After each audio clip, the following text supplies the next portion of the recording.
everybody, and welcome back. So as you can see, I have Samantha with me. Samantha, welcome to Careers VX. Yes, thank you so much. Awesome. Can you perhaps just tell us more about what the job dietitian entails? Yes, so a dietitian is the expert when it comes to any area of nutrition. So we are trained on the science of nutrition, and we counsel patients on an individual basis. We also do a lot of education via presentations, basically in the media, educating and empowering people with the right knowledge when it comes to food. Yeah, absolutely. And food plays such a huge role in our overall health. That's right, yes, yeah. It does. Can you perhaps also just outline to us what is it that you need to become a dietitian? Right, so to become a dietitian, you need to have a university degree, a 4-year degree. Some universities do it a little bit different, and it's a bit longer than 4 years, but at least 4 years is the minimum standard. And in order to get into university, you obviously need really good marks at school, especially maths and science.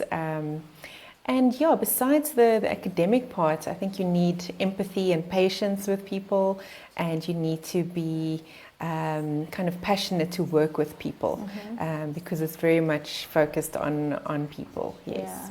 And what are the challenges that you experience as a dietitian and working with people? Yeah, so the challenges are actually what keeps me on my toes. You have to constantly stay up to date with the latest nutrition knowledge. It is a science, so it's changing all the time, and so staying up to date with that is a challenge, but it's also exciting, and that's what I love about it. Okay. I suppose the whole aspect of managing a practice is quite challenging. You never know, you don't work for a fixed salary, so you never know what your monthly income is going to look like. Be very dependent on doctors for referrals, and also just making yourself known, in the media. We're not allowed to really advertise ourselves as a business, but there are other ways of getting your name out there. So the management of the practice is quite a challenge, but it's also, once again, very rewarding and an exciting part of it all. Yeah. I actually just wanted to ask as well, seeing that you started your own practice and moving away from that fixed income, what did it take emotionally, especially, to take that leap of faith? Yes, it's definitely a very, very difficult decision, and is emotionally can be very draining. And I remember being very, very anxious in the beginning, not being very unsure, but it's something you just need to start with, and fortunately it flows quite well once you get going and once you get used to it. I don't think you ever really get used to it, but you learn from your mistakes, and you learn from what you actually did right. Yes. Okay, that's so cool. And you mentioned that about the anxiety of working and all that. But I would like to go to the food aspect of it. How can you elevate your mood by eating healthy? Yes, that's a very important point. So eating healthy has a lot of short-term and long-term benefits. So if you're eating well in the short, or every day, and every meal that you do choose the best choices you can make, you are actually improving your mood, you're improving your productivity at work.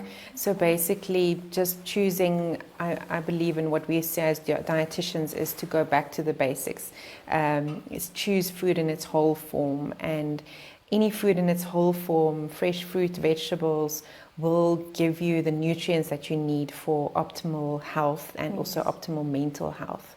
A very important aspect, yes. Definitely. When you mentioned mental health, I was like, yes, because I know a lot of people, especially during the times that we are in, going through difficult times, and then instead of eating healthy, I personally would opt for the unhealthy food, and I'm just like, I'm stressing, let me just eat things that are comforting, right? Yes, it's comforting. Yeah. So in situations like that, what would you say you should rather go for instead of the chocolate or the unhealthy chips? So the thing is, yeah, there's definitely a big comfort aspect when it comes to all our processed, Yes. unhealthy foods.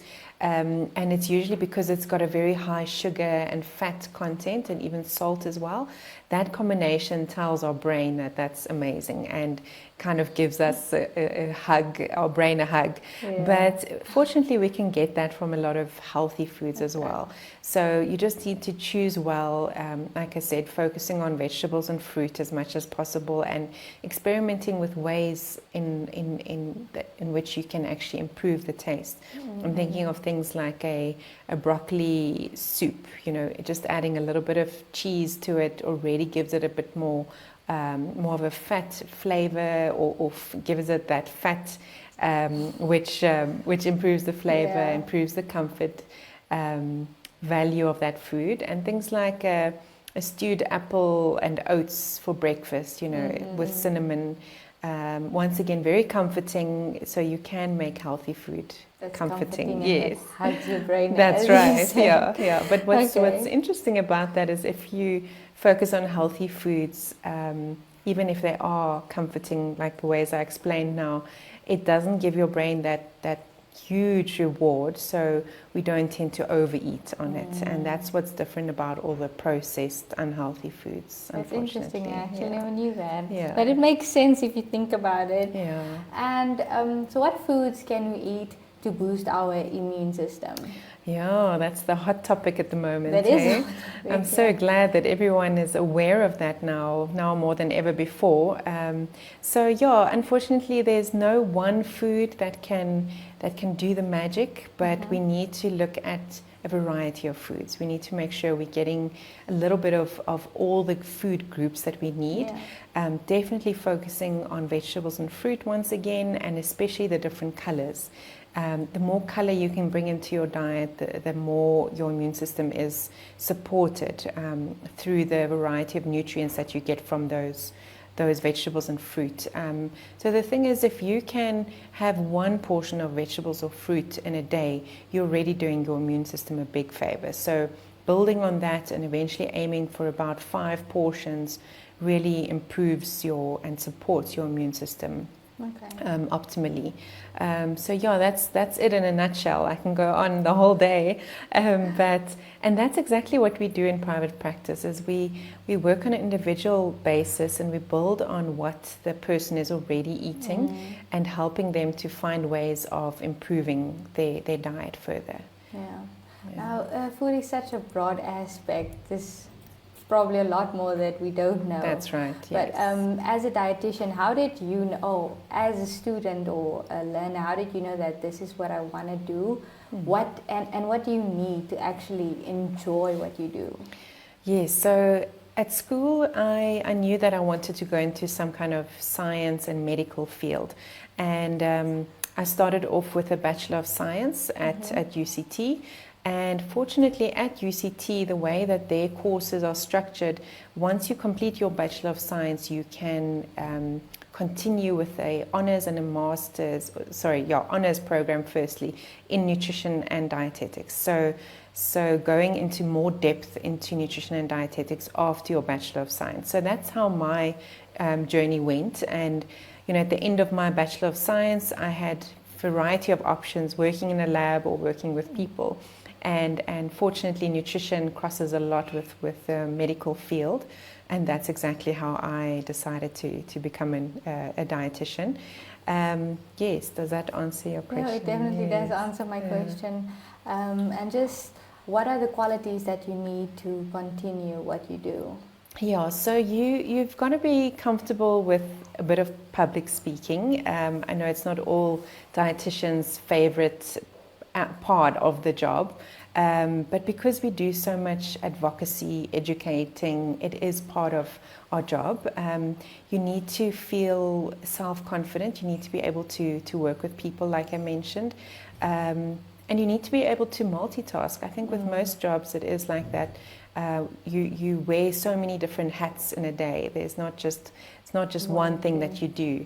And what's really exciting about dietetics or being a dietitian is that food is a science, but it's also an art. So I really enjoy that part of my job, making healthy recipes taste good, and not just giving people advice about the best foods, but how can you actually make it taste better and fit into your lifestyle as well. Okay. So coming up with solutions is also very much part of it. Yeah. Mm-hmm. And how's the industry in Namibia when it comes to dietetics? Yeah, so when I started working as a dietitian in 2008, we were only, I think, 4 or 5 dietitians, and now we're definitely reaching 30 or more dietitians in the whole of Namibia, and different towns as well. So it's definitely boomed a lot over the last 13 years, and there's always space for more. I'm getting so many phone calls from people wanting to see a dietitian and haven't been referred by a doctor. They just realize how important it is for their health. Mm-hmm. Whereas when I started working, it was mostly doctors' referrals. And a lot of people are very aware of the role of nutrition. So there's always room for more dietitians. And what's interesting is that we can work in different areas. Some dietitians are based at a hospital, some are based in a institution kitchen, like a hospital kitchen once again, or working for schools, working for catering companies. So there's many different areas you can work in, and there's definitely scope for more here. So I'd really encourage anyone that's interested in it to go for it. Yes. Mm-hmm.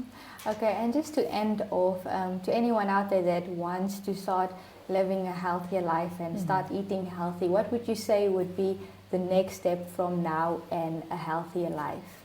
Yes, so it's difficult to answer that in a short way, but you've got to look at where you are and where you want to get to, and that's where a dietitian is also very valuable. We really spend a lot of time looking at your personal goals, looking at your personal, where you are at in terms of reaching your goals.